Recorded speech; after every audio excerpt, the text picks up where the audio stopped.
محفل میں چاہے اپنے طور پہ اس پروگرام کی جاری ساری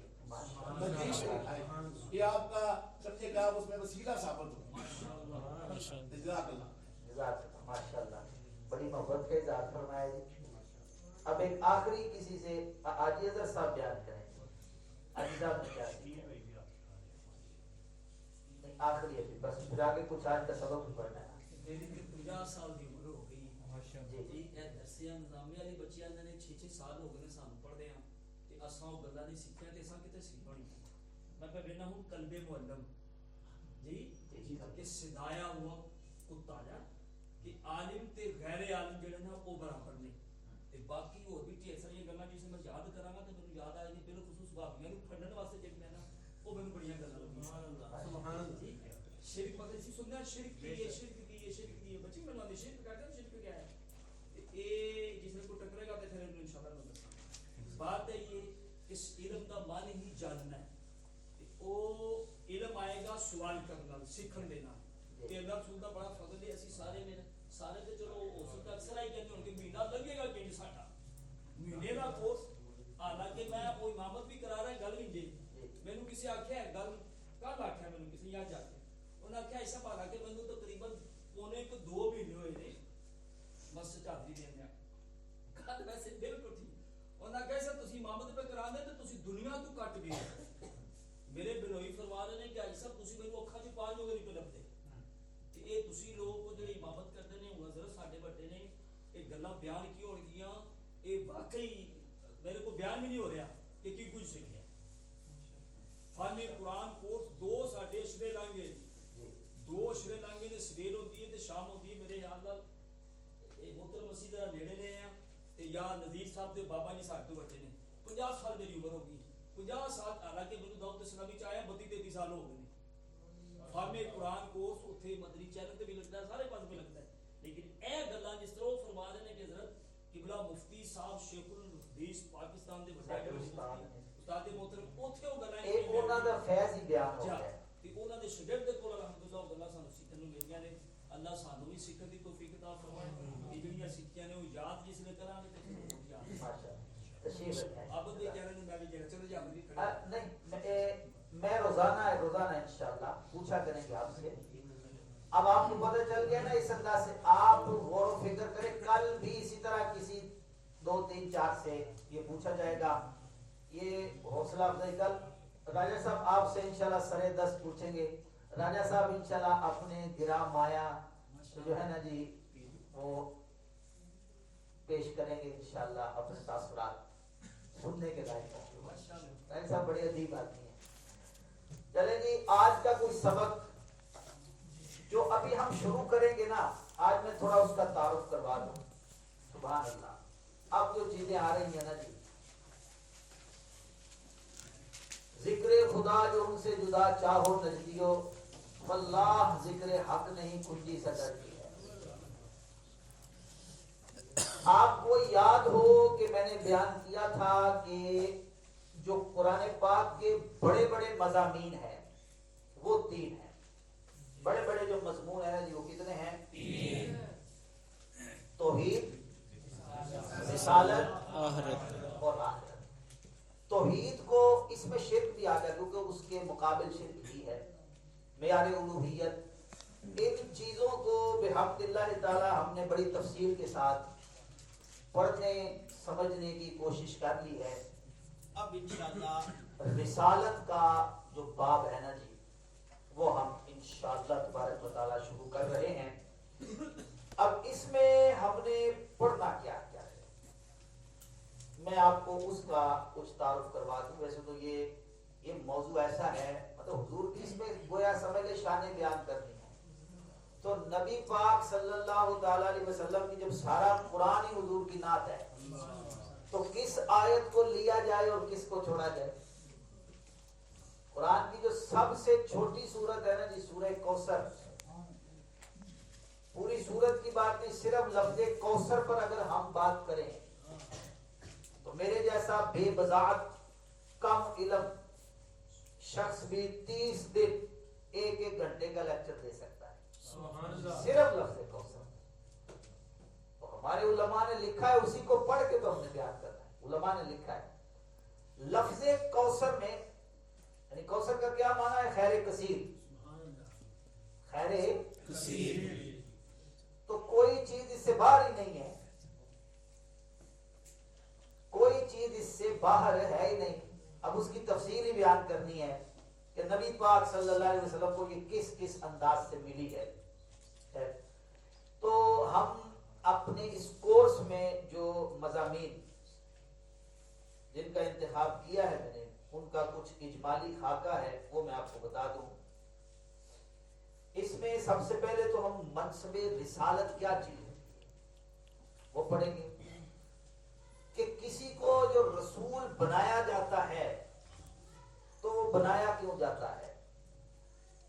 ٹھیک ہے، جب بنا دیا جاتا ہے تو پھر اللہ تعالیٰ اس کو کیا کیا کچھ عطا فرماتا ہے. جب نبی پاک صلی اللہ تعالی علیہ وآلہ وسلم اللہ کی طرف سے رسول بن کر تشریف لائے، آپ نے اعلان نبوت فرمایا. مکے کے اندر بڑی ہلچل سی مچ گئی. انہوں نے کہا کہ یہ تو کسی سے پڑے ہی نہیں ہیں، نہ ان کے پاس مال و دولت ہے، نہ مال و دولت ہے، یتیم ہیں یہ. یعنی انہوں نے رسالت کا معیار کس چیز کو سمجھا؟ علم کو. علم کون سا؟ جو ظاہری چیز، جو انہوں نے دیکھا کہ انہوں نے سیکھا نہیں کسی سے، نہ یہ شعر کو جانتے ہیں، نہ انہوں نے کبھی شعر کہا ہے، نہ مشاعروں میں شرکت کرتے ہیں. تو اگر اللہ نے رسول بنانا ہوتا تو ہم میں سے کسی کو بنایا جاتا.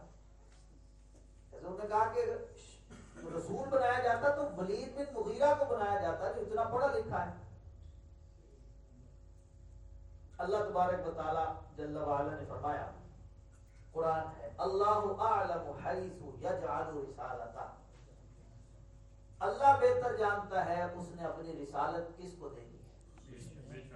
رسول کس کو بنانا ہے یہ اللہ جانتا ہے، اور کس کو اللہ تبارک و تعالی رسول بناتا ہے پھر اس کو کیا کیا کچھ عطا فرماتا ہے، یہ آنے والے اسباق میں انشاءاللہ ہم دیکھیں گے.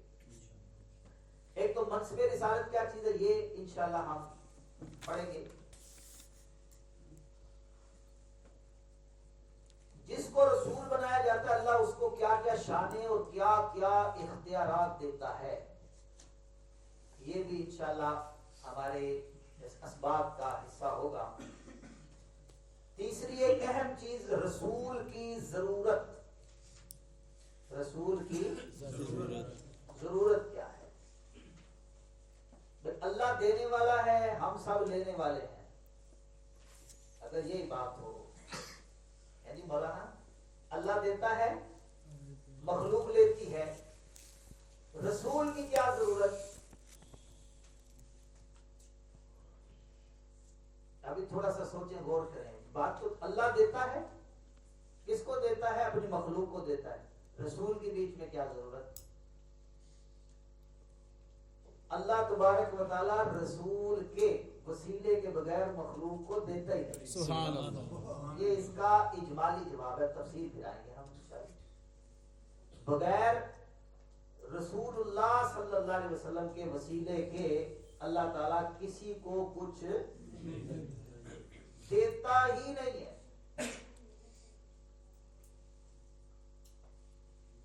لا ورب العرش، جس کو جو ملا ان سے ملا. اللہ حضرت کہتے ہیں لا ورب العرش، عرش کے رب کی قسم، جس کو جو ملا ان سے ملا. اب یہ سارے لفظ جو ہے نا عمومیت پر دلالت کر رہے ہیں. جس کو جو کے دستے حضور کے دستے مبارک سے ملتا ہے. لا ورب العرش، جس کو جو ملا ان سے ملا. بچتی ہے کونین میں نعمت رسول اللہ کی. رسول کی ضرورت کیا ہے یہ ہم انشاءاللہ ایک سبق کی صورت میں محض تقریری انداز میں نہیں، سمجھ کر انشاءاللہ اس کو پڑھیں گے. نمبر 4، نجات جو ہے نا جی، نجات یہ بڑی اہم بات ہے جی. جو نجات ہے ایک بندہ کسی کی پیدائش ہو گئی, دنیا میں وہ آ گیا. اب اس کی جو نجات ہے اس کا مدار توحید پر نہیں ہے, توحید پر وہ رسالت پر ہے, یعنی ایمان پر ہے. اور ایمان محبت رسول کا نام ہے. توحید جس کو ہم نے اتنی تفصیل سے پڑھا ہے, توحید اپنا ایک مقام ہے, لیکن بغیر رسالت کے توحید خالی کاغذ ہی ہے, خالی کاغذ کی طرح ہے. آپ کہیں گے وہ کیسے کسی واپی کے سامنے بیان کرے نا, تو اس کے تو کیونکہ انہوں نے توحید کا معنی ہی نہیں سمجھا. بھائی شیطان نے, ابلیس نے اللہ کی عبادت کی, تقدیر کو بھی مانتا ہے. وہ انشاءاللہ جب یہ سبق آئے گا میں آیتیں اس وقت آپ کو پھر لکھواؤں گا تو پڑھیں گے. وہ تقدیر کو بھی مانتا ہے, آخرت پر بھی اس کا ایمان ہے. اس کا ابلیس کا. اللہ تعالیٰ کی ذات و صفات کو بھی مانتا ہے, اس کی عبادت بھی کی, کروڑ سال عبادت کی, لیکن پھر بھی راندہ درگاہ ہوا. کیوں؟ صرف رسالت کا منکر ہوا.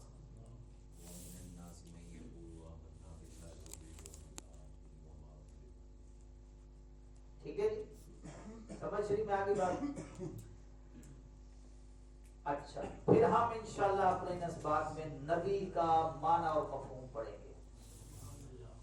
نبی کا معنی کیا ہے, نبی کا معنی مفہوم انشاءاللہ تفصیل کے ساتھ. چلے میں آپ کو بھی بتا دوں, نبی کا جو مطلب اعلیٰ حضرت نے نا نبی کا جو ترجمہ کیا ہے وہ کیا ہے غیب کی خبر دینے والے. ٹھیک ہے, یہ لغت کے اندر معنی ہے. اس پر انشاءاللہ تفصیل کے ساتھ کہ نبی کا معنی کیا ہوتا ہے, اس پر جو اعلیٰ حضرت نے لکھا ہے نا اس کا سمجھ لیجیے دفاع بھی ہوگا. اور حقیقتاً معنی ہی یہ ہے, وابیس کا ترجمہ نہیں کرتے. جہاں قرآن میں لفظ نبی آئے گا, دیکھیے ایک اصول ہے ترجمے کا, ایک اصول ہوتا ہے جو پڑھے لکھے حضرات ہیں نا جی, کیوں نہیں پروفیسر صاحب, پروفیسر شاہد صاحب, اصول ہے ترجمے کا آپ جانتے ہیں. کسی بھی زبان کا لفظ ہے نا, وہ ایک عبارت میں آ گیا, اب آپ کو اس کو اپنی زبان میں ترجمہ کرنا ہے تو اس لفظ کا اگر معنی لغت کے اندر موجود ہے تو وہ آپ کو کرنا پڑے گا. ٹھیک ہے. اب وہابیہ کیا کرتے ہیں, 6666 مشہور قول کے مطابق آیتوں کا ترجمہ کر دیا, سارے الفاظ کا ترجمہ ڈھونڈ کر لے آئے, لفظ نبی کا ترجمہ نہیں کرتے. نبی کا ترجمہ جب لکھیں گے تو نبی ہی کر دیں گے. بھائی نبی جب ایک لفظ ہے اور اس کا معنی لغت کے اندر موجود ہے تو پھر کیوں نہیں کر رہے؟ سوال بنتا ہے. بھائی جب اس کا ترجمہ موجود ہے تو پھر اس کا ترجمہ کیوں نہیں کر رہے؟ اس لیے نہیں کرتے کہ جو ان کے گندے عقیدے کی عمارت ہے, اگر اس کا ترجمہ کر دے وہ زمین بوس ہو جائے گی. مانا کیا ہے اس کا, غیب کی خبر دینے والا. اچھا, مسلمان علماء, مسلمان جو ہے نا لغت لکھنے والے, وہ تو یہ کریں گے ترجمہ. یہ جو مدارس اسلامیہ کے طلباء جانتے ہیں, المنجد ایک کتاب ہے لغت کی, تمام مدارس والے اس سے اقتصاب کرتے ہیں. وہ ایک عیسائی نے لکھی ہے, اس نے ایک عیسائی نے لکھی ہے, لغت کی کتاب ہے ابھی لغت کی. اس نے نبی کا معنی یہ موجود ہے یہاں اس کے اندر. اب وہ ویسے یہ اب تو ایسا رشتہ بن چکا ہے, ہم ادھر سے بولیں گے وہ مان لیں گے, دکھانے کی ضرورت نہیں ہے. دیکھنا چاہیں تو آنکھیں ٹھنڈی کر سکتے ہیں, معنی اس کا دیکھ. اچھا, نبی کا معنی ہے غیب کی خبر دینے والا. کیا معنی ہے؟ غیب کی خبر دینے والا. اب اگر وہابی اس کا ترجمہ کر دے تو جو عقیدہ بنایا ہے دیوار کے پیچھے نہیں جانتے, وہ تو گیا. سمجھ میں آ رہی بات؟ ہمارے مہمان آئے ہیں, لگتا ہے وہ آج پہلی دفعہ بات سمجھ رہے ہیں.